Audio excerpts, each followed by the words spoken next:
In Hollywood interviews, not every question is genuine. Sometimes reporters try to push their own narrative. That is just the absolute lowest aiming, possibility that we... But a few celebrities have mastered the art of shutting that down. Man, I want to fucking sit here and fucking kill you right now. I literally... Take Denzel Washington, for example. In one interview, he was asked about who should direct certain stories and whether it came down to race. Have race relations improved? Race relationships have to do with race relationships. You're white or whatever you are, I'm black or whatever I am. We're standing here talking now. That's how we get things done. You can't legislate love. The President of the United States can't legislate us into liking each other. We have to step forward and ask questions about each other and engage. There's no law that says, oh, because I'm president, you all got to get along now. So it's up to us. Denzel flipped the entire conversation by pointing out that it isn't about skin color. In another interview, he was asked a loaded question about race relations. So why did he need a black director? Could a white director not have... It's not color, it's culture. Explain the difference, because I think we're Steven in a space Spielberg right did Schindler's List. Martin Scorsese did Goodfellas, right? Steven Spielberg could direct Goodfellas. Martin Scorsese probably could have done a good job with Schindler's List, but they're cultural differences.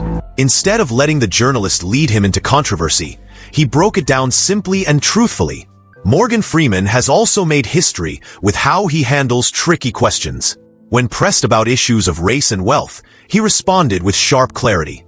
Do you think that race plays a part in wealth distribution, or either a mindset that you can't or cannot? Yeah. No. You don't? No, I don't. No. You and I, we're proof. Why would race have anything to do with it? Put your mind to what you want to do and go for that.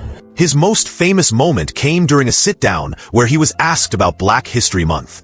Instead of going along, Freeman pushed back. Black History Month you find Ridiculous. why? You're going to relegate my history to a month? Oh, come on. What do you do with yours? Which month is White History Month? No, well, come on, tell me. Well, I'm Jewish.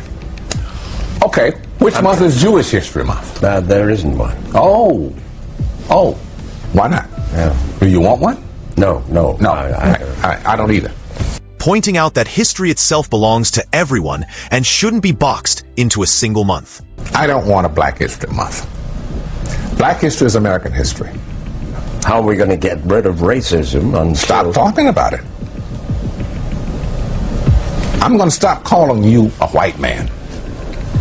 Yeah. And I'm going to ask you to stop calling me a black man. The interviewer was left speechless. Samuel L. Jackson doesn't sugarcoat his responses either. When questioned about language used in one of his films, the reporter tried to make it a bigger issue than it was. There's been a lot of controversy surrounding the usage of the N-word in this movie, and no, nobody, none. The word would be... Oh, I don't want to say it. Why not? I don't like to say it. Have you ever said it? No, sir. Try it. I don't like to say it. Try it.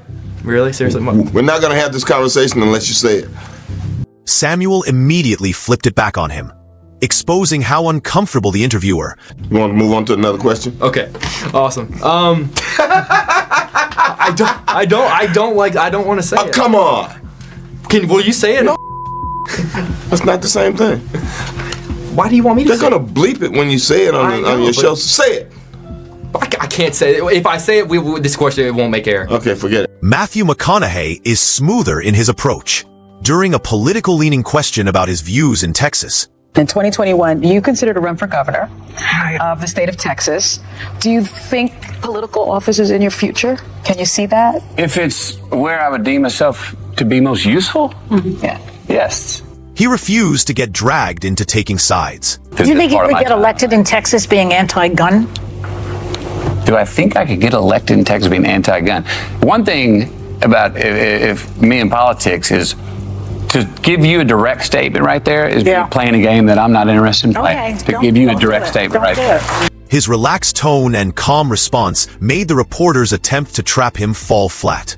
Jerry Seinfeld once had his patience tested when someone criticized the lack of diversity in his projects. I've noticed that most of the guests are mostly white males. Oh, this really pisses me off, but go ahead.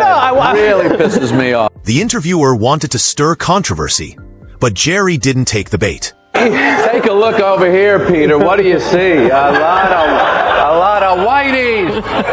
What's going on here? People think it's the census or something. I mean, this has got to represent the actual pie chart of America. Who cares? Instead, he made it clear that comedy isn't about quotas or appearances.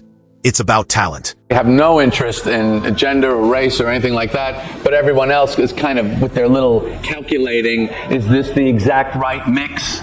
You know, I think that's, to me, it's anti-comedy. His bluntness cut straight through the narrative and left the reporter with nothing to add.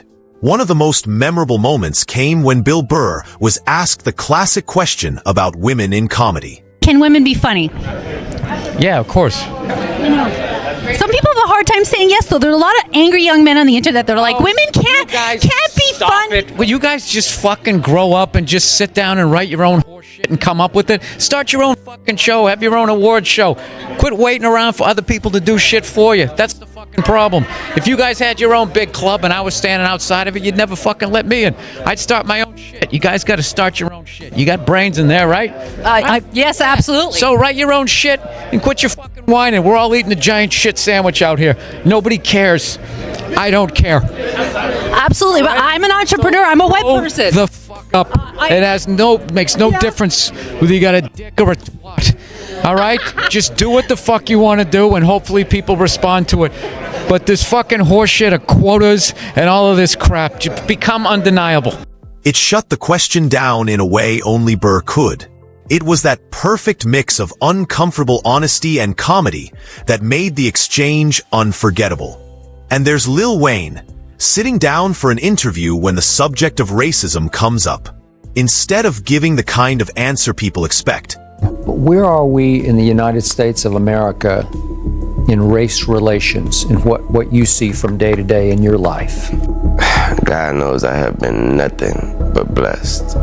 My whole path, these 33 years have been nothing but a blessing. I have never, never is a strong word, I've never dealt with racism, and I'm glad I didn't have to.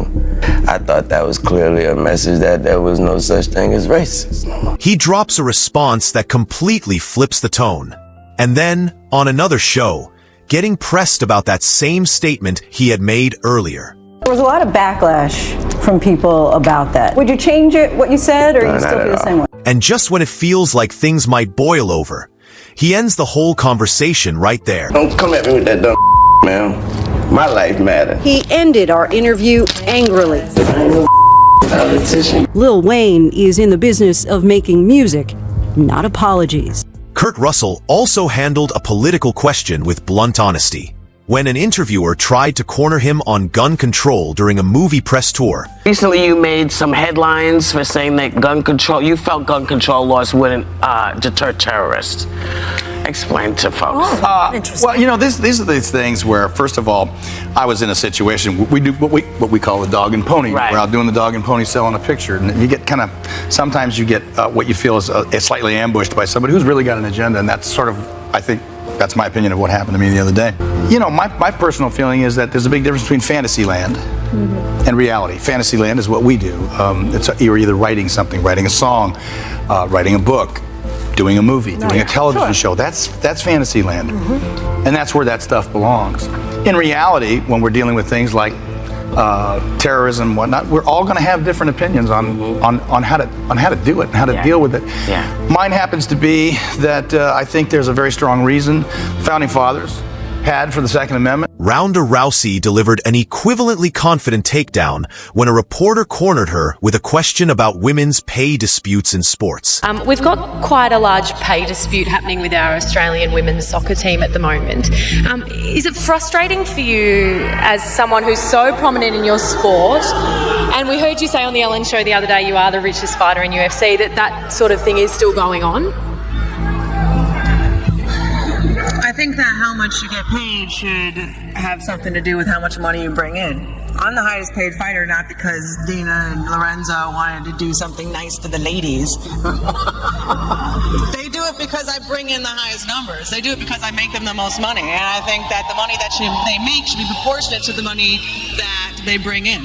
That's all for today's roundup of unforgettable celebrity moments. Stick around, because the next one might just top them all. Don't forget to hit that subscribe button so you don't miss it.